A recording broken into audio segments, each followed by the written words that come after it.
away we go. So episode 12, part 4, random, non-political. We're going to try and keep it non-political, although my brain is already connecting it to political ramblings. So for example, movies, starting with one that I think I can keep non-political. You might have seen my review for the latest Jurassic Park movie, which my 10-year-old liked it, and it was kind of crap, and I'll just leave it at that because you can go watch my review. And then the one that gets a little bit more political, hopefully we're going to see the new Superman movie next week. I'm not even going to explain why it could be seen as political. Oh, actually, I will. Because of the irony. The irony is that the same people who are saying don't make it political tend to be the conservatives. Guess what fucking Trump did? He put out a whole little meme of him looking like fucking Superman. What the fuck? People just... Okay, enough said. Steve. Okay. Yeah. So, movies. Okay, so I've seen some movies recently. Let me just kind of go back. I see movies a lot. And obviously I'm going to be watching movies from home and, post things up. But I go to Austin Film Society a lot, and this is something that was started by Linklater, the director here, grew up around here in Texas, and he started this thing way back, I don't know, 30, 40 years ago, whatever the fuck it was, over by the university, but it's really cool. It's a nonprofit, and they show all sorts of movies, and indie movies, and old movies, and stuff like that, and I'm probably there once a week, maybe. On average, because sometimes I won't go for 2 weeks, and then sometimes I'll go twice in a week. But I'm seeing movies. That would mean 48 movies, so maybe not that often, but a lot. Though. Probably at least 20 or 30 a year. Let's put it that way. So that's probably bi-weekly. I'm probably there. Maybe I'm exaggerating a little bit here. It seems like once a week though, and I should look at my ticket stubs maybe because I have them all in my in my phone. You put them in your wallet these days, like a Google wallet, so I could look up all these movies I've seen. So a few weeks back, I saw this movie. It was based off a Tennessee Williams play, and it was Elizabeth Taylor and Richard Burton, and it was a flop, I guess, in the box office. It was one of the later movies for these two actors, and they said it kind of stifled their career. And then after that, the Tennessee Williams thing kind of faded away, with because he had those fucking brilliant movies, Cat on a Hot Tin Roof, and all that other stuff was made back then with Elizabeth Taylor and stuff. And anyways, it was a very, very bizarre movie. It was called, I think it was called Boom. And what it came, like, originally it was said that, it kind of got a cult following because they thought it was campy. And that, because if you watch the movie, right, it's extremely, it's very stylized. And, I think back then, because people didn't understand the characters, some of it came off as comical in a way. But if and we talked about this, a narcissist or a person who's extremely self-centered, the things that she was saying aren't like meant to be. They're funny and they're ridiculous, but it's part of the character. So it wasn't like. I think maybe when people watched it, they're like, "Oh, nobody would say something like that," or "That's so stupid," And some of the things that were happening in this movie seemed over dramatic, I guess, in a sense. But the way I would equate it was like a Terrence Malick movie or something like to that extent, before people could actually wrap their brain around it. Like it was ahead of its time, I think. Like in terms of understanding the psychology of the characters, understanding the themes of of how nothing of things, the impermanence of life, the impermanence of everything in the world, right? And one of the reason it was called Boom is because it was the realization that that you're still alive. Boom, I think was one of the lines in the movie. And it's Tennessee Williams, so there's beautiful classic lines in this movie, I believe. And I really enjoyed the shit out of it. And, I went in there not knowing too much. I just read the review. I knew that it was a movie that I didn't understand why I had never heard of before, being a movie buff and everything. And I didn't know, and I read up a little bit of the reviews of a few that I came across, and one that, obviously was the bill for the movie on the website for AFS, Austin Film Society. And then I watched this movie and I was enthralled, and Joey and I both were like, this was really fucking good, man. And then I go and I look at the reviews, and it was a bomb in the box office. It got, people hated it, the reviews were bad, and people to this day think it was campy. And I said, I watched it, I didn't see it, but I understand campy movies and why they thought it was campy. I don't think people understood the fucking movie. Even people that are smart and like it for its camp value, I don't know if you're getting it, man. Like, and I've heard other people say exactly what I'm saying. Like, no, this is really a very interesting. I need to check it out. Yeah, it's very, very strange. The cinematography is fucking awesome. The themes are awesome. I understand people were laughing at the dialogue, but it was meant to be funny, but funny for different reasons. Right, funny for different reasons than why they were laughing. Like, yes, what she's saying is ridiculous, but it was more black humor than camp humor, is the way I took it, right? Right. So I would recommend anybody to watch that movie, and see what you think, and see if I'm like off or something, or really. But like I said, I'm the kind of guy who watched Terrence Malick movies and love it, and people will walk out being like, "Oh my god, that sappy bull! Like, what the fuck was that?" Love those fucking movies. It makes me think. So I thought it was a great movie.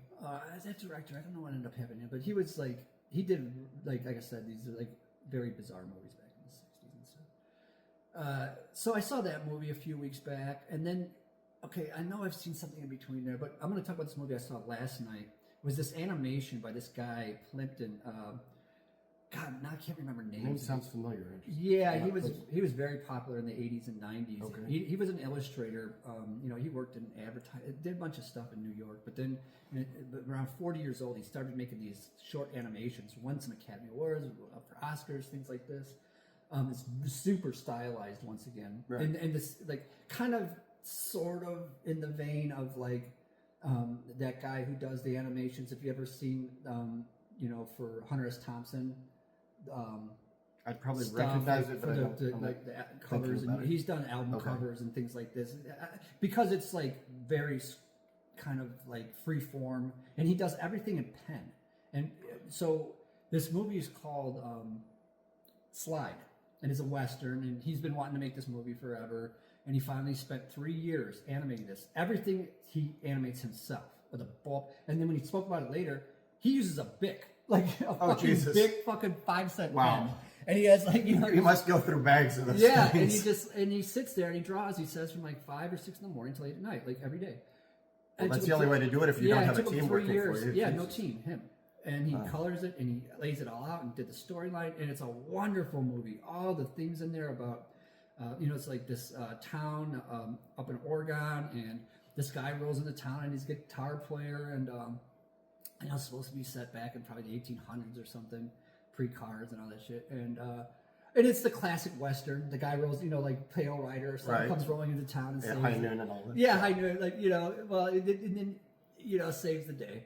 Saves the town folks from the evil guy who's taking, he's the law, they want to tear everything down and build this fucking, hotel, and then, all these Hollywood people come in. Well, that's kind of weird, though, because it couldn't have been 1800s because of Hollywood, but, so let's just say early 1900s, maybe? Yeah. Oh, there was a car. 1920s or something. No, let's just say 1920. Okay. We'll place it at 1920 then, let's say. Because there was a 1920s looking car. But it's all over the place a little bit there, but it doesn't matter. Yeah. But bit anachronistic is what you're saying. So you have all this stuff about, overdevelopment, capitalism, exploitation, all this stuff going on, and also, the romantic thing between the girl who works at the local saloon, which is also the house of ill repute, and she's one of the people that works there, and they kind of things. I won't give it away, but it's well worth watching. It was really well done. It was so interesting to listen to him speak afterwards and talk about how his processes and how he, and how he started out in New York, and how he was offered by Disney at one point $1 million. He was doing this thing. He was at this place. They said, "I'm going to take you out to dinner." Laid it out on the table. Said, "You sign this contract. We'll give you $1 million today to work for Disney." Didn't sign it. He said he was really tempted, but he's like, well, he had a few questions, and he's like, well, what if I do X, Y, or Z, or I want to do this? And they're like, well, we'll own that. And he's like, well, what if I have a dream? Do you own that too? Like, what else do you own? Like anything you do, dude. He's like, And I'm glad he didn't, because he's made some really fucking good shit over the years. Sorry, I was just thinking when that last thing you said is, unfortunately, there are a lot of companies out there. Disney is hardly, I mean, they might have been one of the first, but they're not the only one, where you go work for them and you start designing something on your during your free time that maybe doesn't even have anything that looks like it's in their catalog of what they sell or do, and they can claim the rights to it. Yeah. Well, that's what he's saying. Like, he was like, I can't do anything without these fuckers owning it, so Yeah. I'm not going to do that. And not only that, but he's also like, somebody's over your shoulder the whole time saying, nah, don't do that. You can't do that. So he wanted to do his own thing, and he did. And, obviously, he's known, especially amongst illustrators, artists, and animators. Like, one of these artists. Yeah. He might not be a household name to most. A lot of, if you saw his animation, you'd be like, oh, I recognize that. Right. Look it up, Bill Plimpton. So I think that's his first name. If you have been bothered to watch these things, I can't fucking remember names even. Shit. So he, but it was, like I said, it was so nice to see him come up there and speak about his stuff, and afterwards he was signing, and he was actually doing little drawings for people too. Plimton, Plimpton, artist. What's his first name? George Plimpton? Is that? Let's see, animator. Put animator. No, animator. Yeah, just put animator, because there's probably a billion guys with that last name. So I saw that movie. I'm trying to think. Oh, yeah. What's his name? Is that the guy you're talking about? Yeah. Hold on. Yeah. But so what? Yeah, that's him. So what's his first? Bill. Yeah, I was right. Yeah. Bill Plimpton. Yeah.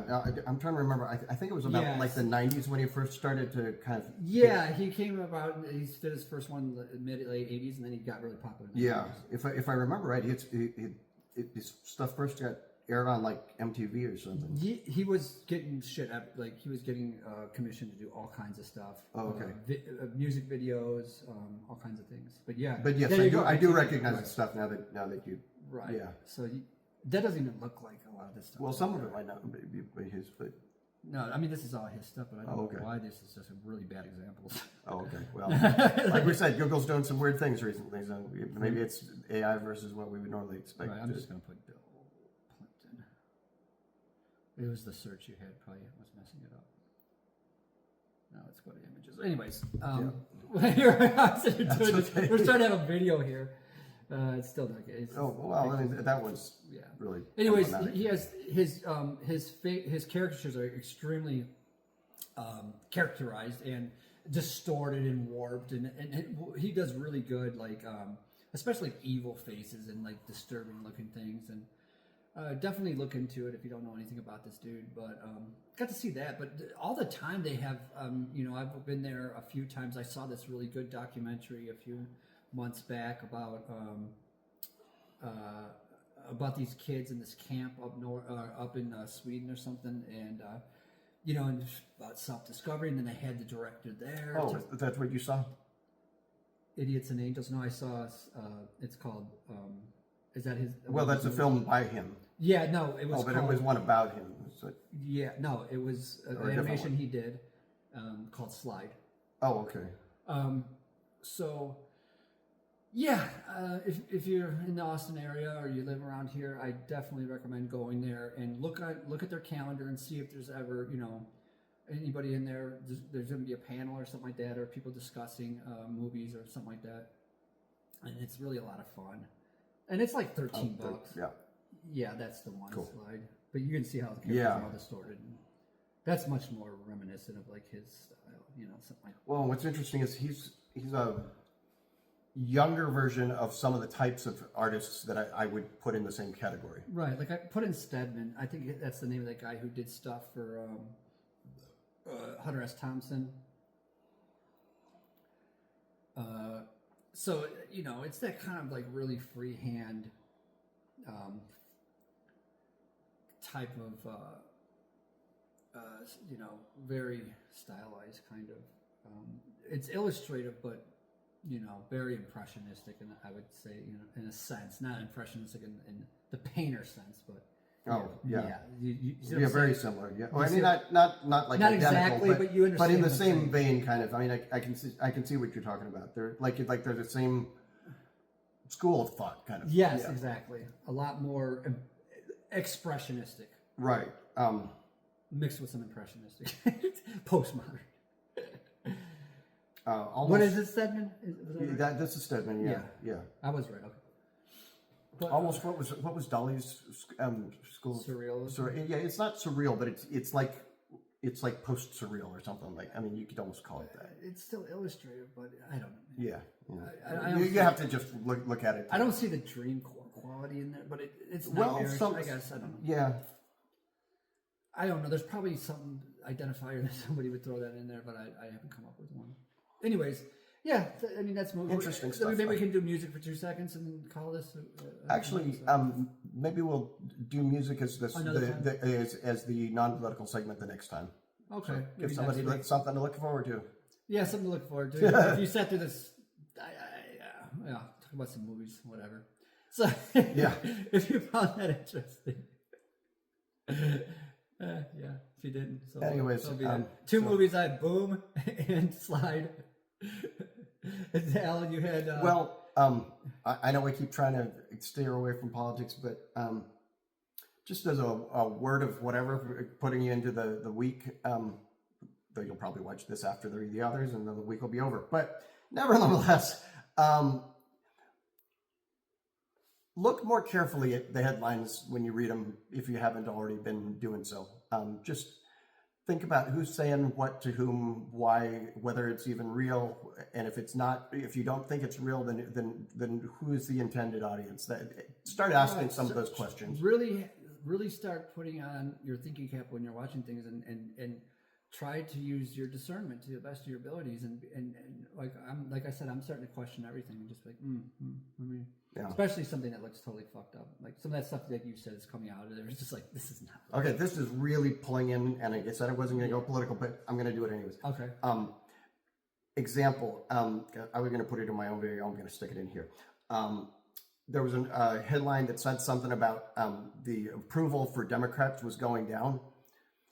But what was interesting is the reason why the approval was going down is because the Democrats that were getting lower approval were ones who were siding with Trump. So think about that. So it's not that they were going down because they were doing Democrat things. It's because they were not doing Democrat things. Right. So just it's all think about context. these things. Is all I'm saying. Just think about it's things. context. Yeah. Look, people that are progressive are not liking Democrats right now. Yeah. But I guess we'll leave it at that for this week. And parting words will be: take care of yourself. Yep.